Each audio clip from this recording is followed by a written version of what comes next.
આજે આપણે જોઈશું ધોરણ 8માં ચેપ્ટર 1માં સ્વાધ્યાય 1.1નો છઠ્ઠો દાખલો. એનામાં જે સંખ્યા 6/13 ને -7/16 વ્યસ્ત વડે ગુણવાનું છે. એટલે આ જે સંખ્યા છે એના વ્યસ્ત વડે ગુણવાનું છે. તો પહેલાં આપણે આનો વ્યસ્ત કરીશું.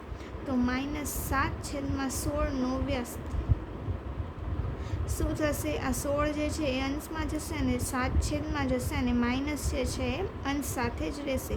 તો આના વ્યસ્ત સાથે આને ગુણવાનું છે. માટે 6/13 ગુણ્યા -16/7. હવે 16 6 96 થશે, પણ માઇનસ હોવાથી માઇનસ રહેશે. છેદમાં 13 × 7 = 91. આ આન્સર. હવે દાખલા 8માં કહ્યું છે કે 8/9 એ સંખ્યા -1.1 વ્યસ્ત છે કેમ અથવા કેમ નહીં. એટલે આ જે સંખ્યા છે એ આ સંખ્યાનો વ્યસ્ત છે કે નહીં. તો પહેલાં આપણે આને પૂર્ણાંક સ્વરૂપે લખી લઈશું. તો -1.1.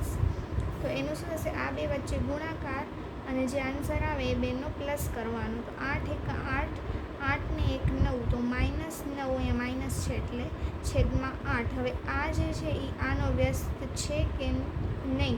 તો એનો વ્યસ્ત નથી, કેમ કે આ 8/9 છે, આ -9/8 છે. તો અહીંયા લખવાનું કારણ 8/9 એ -1.1 વ્યસ્ત નથી.